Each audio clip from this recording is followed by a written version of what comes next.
So let us continue from where the video stops.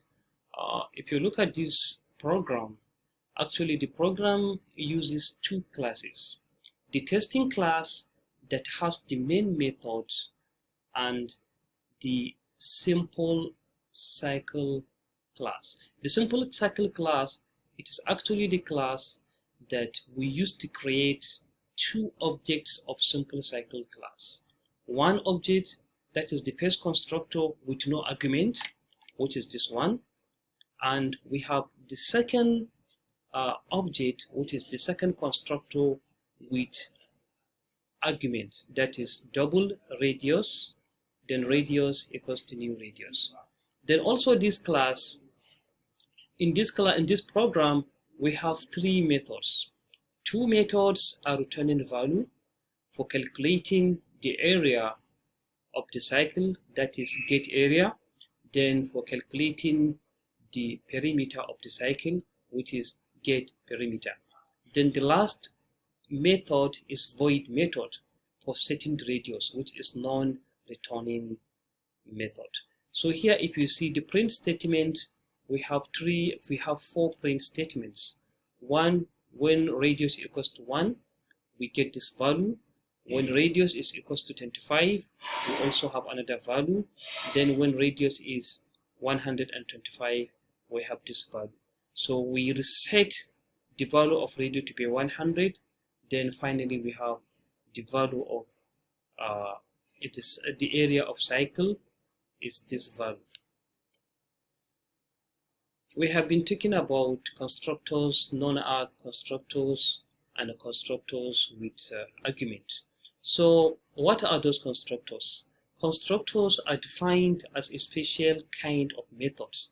So they are methods. But these are special methods because they are not returning what? A value. So they are kind of methods that are invoked to construct objects. So if you have a class and you want to create an object of a class, we can simply create a constructor in that class. So here you see we have two constructors.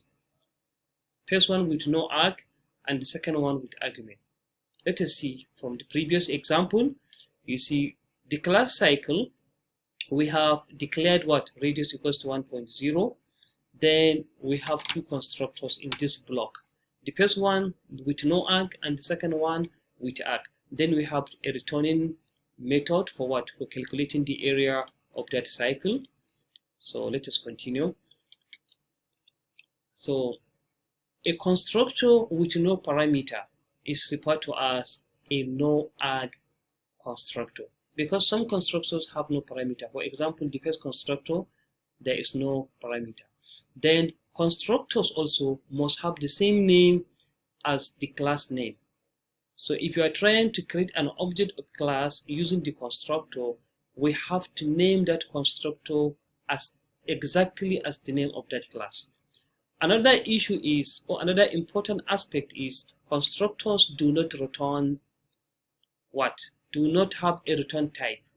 And they are also what? Not even void methods. Constructors are invoked using what? A new operator when an object is created. Because if we want to create an object, we use a new operator to create an object of that constructor so that we can use it to perform a task. Constructors play the role of initializing object. Let us see example. So now we are trying to create object using a constructors. So you see the new keyword is used, and we have what? Class name. The new and the class name. For example, if the class is cycle, then we say new cycle with what? With parentheses, then with semicolon. So example is new cycle, this with parameter, and the other one with no parameter. So there are some situations in which we have what is called a default parameter, where we have this kind of cases. For example, a class may be defined without constructor. Yes, we have seen a lot of examples previously that we never experience what is called a constructor. So when we come across this kind of classes, the class has what is called a default constructor. This constructor is automatically defined implicitly in that class. So sometimes if it is clearly defined, then we say the constructor are explicitly defined. So in this case, everyone can see the constructor. But in case there is no constructor, it is declared, it is defined implicitly. So we can declare an object reference variable. To reference an object, assign the object to a reference variable. To declare a reference variable, what is reference variable? We have been talking about this reference variable. Anytime we are trying to create a class, to create a constructor, to create what? A scanner object, to create what? A lot of example, even arrays. So here we use what? The class name and what? The object reference variable. For example here, cycle, my cycle. Cycle is what? Is the name of the class, if you could remember. Then my cycle is what? The object that we are trying to create using what? Using new operator, a new keyword. So here is the example. So in this way, we can do two things concurrently or straightforwardly. For example, we declare an object, and in the same time, we also create an object. So in this case, we use this procedure. We have class name, we have object reference variable, then we have the new keyword, then we have the class name. So the class name appears 2 times, at the left hand side and what? At the right hand side. That is the assignment statement side. So for example, the class name here is what? Cycle. The object is what? My cycle, or we can simply say object reference variable. Then we have equals to new cycle, then we open what? The only difference here between the first cycle and the second cycle is when we create the new object, this last cycle at the right hand side, it has what? It comes in form of a method because it is using a constructor, and a constructor is a special method. So we have what? A parenthesis here with what? Semicolon. So accessing objects members. So how do we access object members? We have 2 ways: by referencing the object data or by invoking the object method.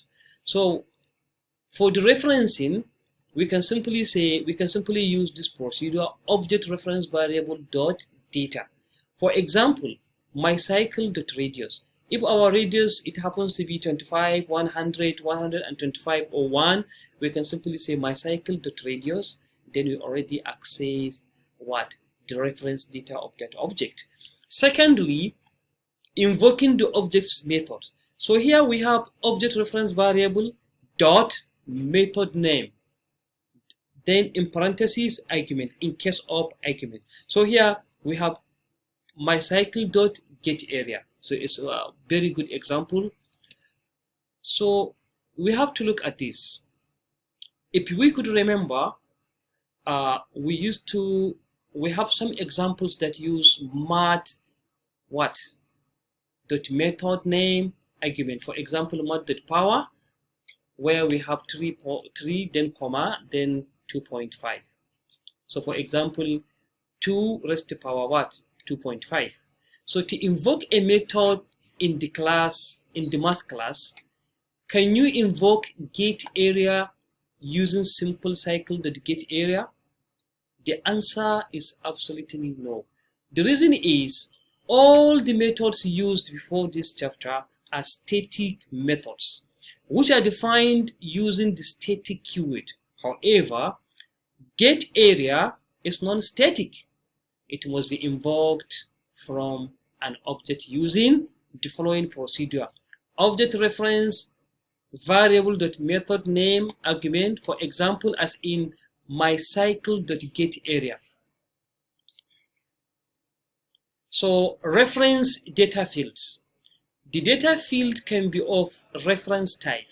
For example, the following student class contains a data field name of what? The string type.